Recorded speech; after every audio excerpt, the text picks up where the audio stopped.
Paulo diz, Caio, que o espírito milita contra a carne? Ele tem que ler Paulo à luz de Jesus como chave hermenêutica. Qual é o princípio mais importante? É a fala de Paulo de que o espírito milita contra a carne ou a carne contra o espírito, ou o fato salvador, redentor, essencial, inquestionável de que Deus, Espírito, estava em Cristo, homem, na carne. A ponto de que o apóstolo João diz, na primeira epístola, no capítulo 5, que a condição sine qua non para que se julgue e discirna se o Espírito, se o ensino, se uma confissão é de Deus ou não é de Deus, é que a condição sine qua non para avaliação da legitimidade, seja do espírito, seja do conceito espiritual, é se ele confessa que Deus estava em Cristo, que Jesus é o Cristo de Deus, encarnado, é Deus encarnado, é a luz absoluta encarnada, e que se manifestou para destruir toda a obra do diabo. Então, até a pedra de esquina para julgar e avaliar tudo na vida é a encarnação. É o fato de que Deus se encarnou. É o fato de que a gnosis absoluta, a sabedoria absoluta, o Deus absoluto em tudo se encarnou. O santo se encarnou num corpo humano. Portanto, o problema não é a matéria. O problema é a carne. Aí você diz, ora, a matéria de um corpo não é feita de carne? É. Só que o conceito de carne no Novo Testamento não é um conceito de açougue, nem de picanha, nem de chã, nem de maminha. Não é um conceito de anatomia do corpo. Carne é um conceito espiritual no Novo Testamento e não corpóreo. Quando Paulo fala dos que estão na carne que não podem agradar a Deus, em algumas ocasiões ele está falando dos fariseus, que do ponto de vista dos evangélicos não estão na carne. Porque o que é estar na carne para o evangélico? É comer a carne do vizinho, da mulher do vizinho. O que é estar na carne para o evangélico? É sair falando palavrão, contando história macabra, rindo, galhofando, gritando, sendo um barraqueiro de palavrões. Porque se for um barraqueiro de doutrinas, está permitido. Está podendo. Está podendo. O que é estar na carne para os evangélicos? É ir para uma reunião de oração e dormir. Está na carne. O que é estar na carne para os evangélicos num templo da Assembleia de Deus? É chegar lá com um batom na boca, pintada como mulher, bem arrumadinha, com uma sainha legalzinha, está na carne. Você entendeu? O que é estar na carne, por exemplo, para um grupo de santificação daquele tipo antigo, que hoje quase não existe mais, puritano? O que é estar na carne para esses grupos é um monte de coisas que envolvem desde vestimenta, de atitude, de modo de sorrir, ou de gargalhar, ou de programas de TV que você assiste, ou do livro que lê, dependendo do que você ria, você está na carne. Você entendeu? Ou então está na carne para alguns outros grupos é tudo aquilo que o corpo faz. Você viu? Que eu simplisticamente já lhe falei aqui de 5 noções ou 6 de estar na carne. Só no ambiente evangélico eu podia acrescentar mais 20, mais 30, porque as nuances são muitas do que significa estar na carne nesse grupo. Então, veja bem, para outros grupos estar na carne é estar no corpo. Então, praticamente tudo que o corpo faz é mal. Por isso essas pessoas nem querem ajudar ao próximo, porque essa é uma ação do corpo. São grupos tão radicais que eles cantam de costa. Os cantores sentam em algum lugar e cantam todos de costa para ninguém ver quem está cantando, que é para não aparecer. Ninguém vê. Se tornar visível é carne. Você entendeu? E assim as nuances são muitas. Do que seja, para os religiosos evangélicos está na carne. E também tem mais um outro conceito, que é o do nosso amigo aqui. Para ele, carne é uma noção orgânica. Ele está pensando em carne como ter corpo. Enquanto eu tiver corpo, não conseguirei agradar a Deus. É o que eles interpretam como a carne milita contra o espírito e o espírito contra a carne. Mas isso é um erro.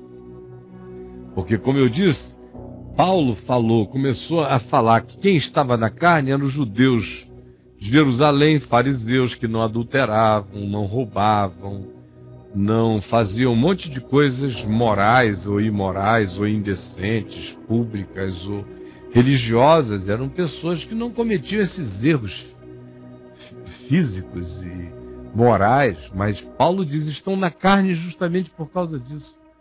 Porque se jactam, se envaidecem de acharem que em si mesmos, com a sua justiça própria, eles agradam a Deus.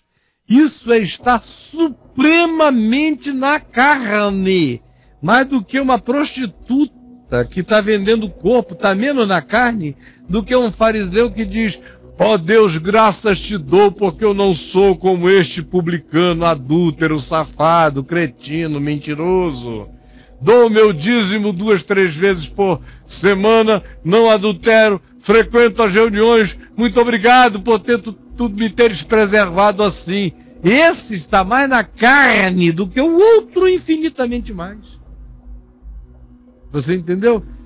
Portanto, estar na carne mais do que tudo é estar em soberba, é estar em justiça própria, é achar que se pode justificar pela lei, é achar que você se banca diante de Deus, que você se santifica aos olhos do Senhor. Isso é que é carnalidade. É o conceito em Hebreus, quando Hebreus diz, caiu da graça. É isso que ele está falando. É desse conceito de carne que, na cabeça de evangélico, é o conceito do açougue, ou dessas coisinhas que eu descrevi aqui. É do organismo, quando no Novo Testamento, carne é um conceito espiritual elevadíssimo. Por exemplo, Satanás não se encarnou, ele não tem carne humana.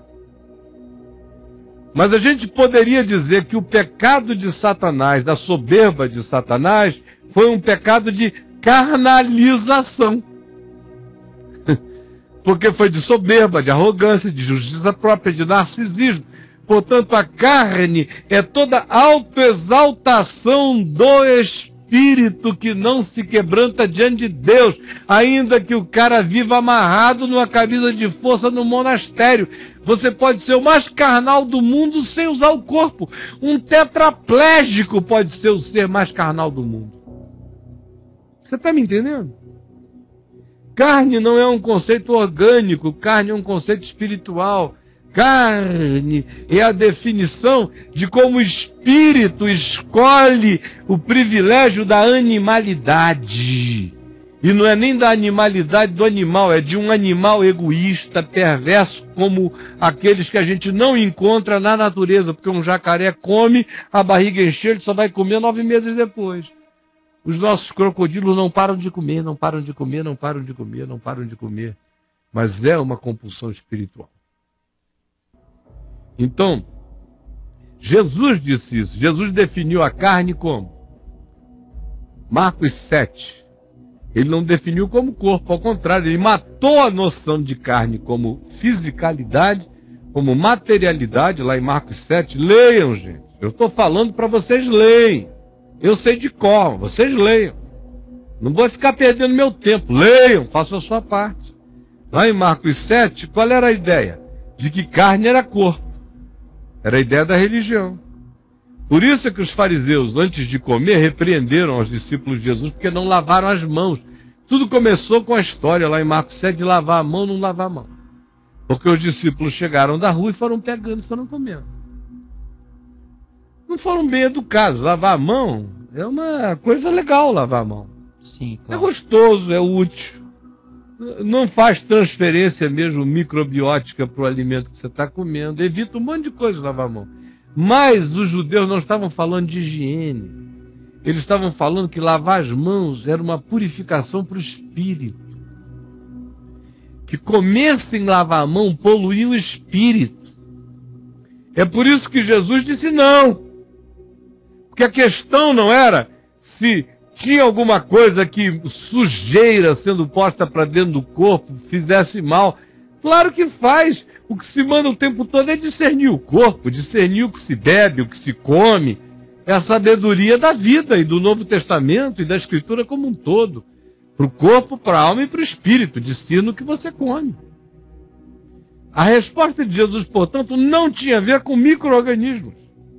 Tinha a ver com a visão dos fariseus que emprestavam a ingestão de alimentos, não só a qualidade de alimentos a serem ingeridos, mas ao modus operandi da ingestão, um papel espiritual que os elevava, pelo simples fato de terem comido lavando as mãos.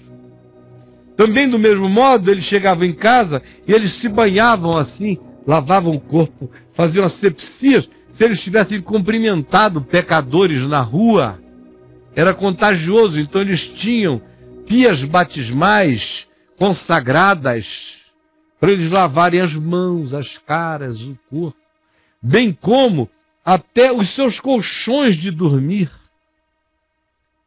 as suas esteiras, eles mandavam lavá-las o tempo todo para que o corpo deles, que podia ter absorvido alguma poluição enquanto andava na rua entre pecadores, não, aquele pó não fosse para a cama. Você entendeu?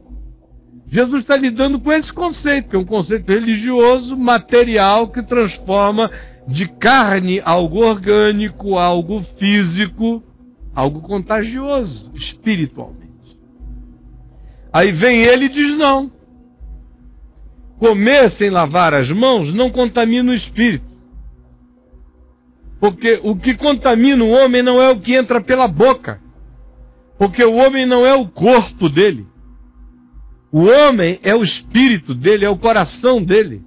O corpo é do homem, mas não é o homem. É meu, mas não sou eu. O que você come pode vir até sujo, mas vai entrar pela boca.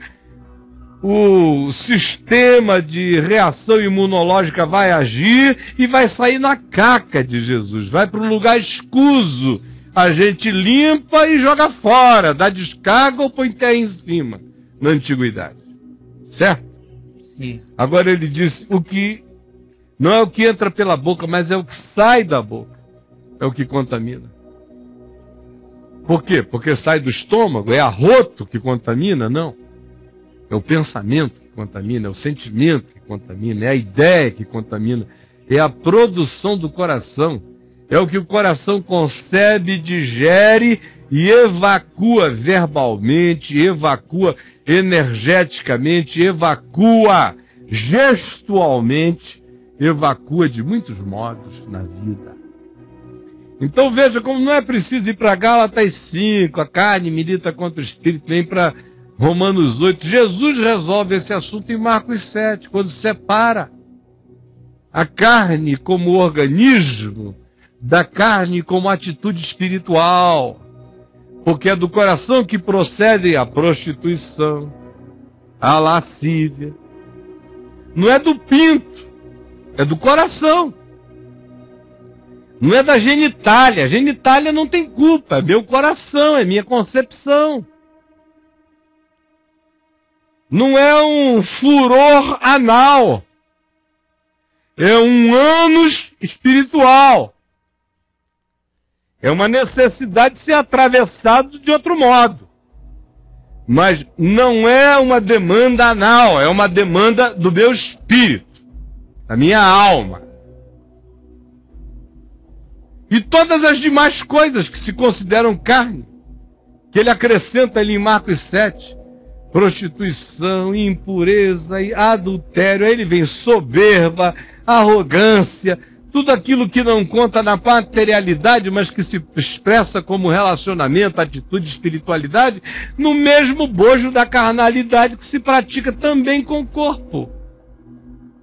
Mas ela não é uma prerrogativa do corpo, ela é uma prerrogativa da perversão do espírito, da decisão da consciência, esse pendor para a carne e o pendor para o espírito, do qual Paulo fala em Romanos 8, não tem nada a ver com carne como organismo e espírito como sublimação. Tudo tem a ver com espírito. Espírito como uma decisão de entrega escravizada a desejos, a caprichos, ao narcisismo, ao culto de si mesmo, à adoração da própria vontade pessoal, o que é carnal, ou a decisão de fazer a vontade de Deus, que é espiritual. Ambas, todavia, são decisões feitas na consciência, no espírito. Só que uma é chamada de carne e a outra é chamada de espírito. Mas todas nascem da mesma fonte espiritual, não celular. Não é a matéria. Meu corpo não me atrapalha de servir a Deus. Quem me atrapalha de servir a Deus é o meu espírito não convertido à consciência absoluta do Evangelho e que relativiza a minha própria consciência pelos caprichos que brotam dentro de mim, e eu faço concessões então à minha psique com as suas demandas, e a minha psique faz concessões àquilo que no meu corpo já tem estímulos orgânicos ou químicos ou não. Há ocasiões em que a minha alma sente desejos que foram emulados por químicas orgânicas, mas na maioria das vezes são os meus surtos e as minhas fantasias psicológicas é que determinam no meu corpo a produção, a somatização de químicas que se exacerbam para justificar a produção da minha fantasia. Deu para entender que carne é uma decisão de desobediência espiritual contra a vontade de Deus? Que é uma negação da graça? Que isto sim é que é carnalidade?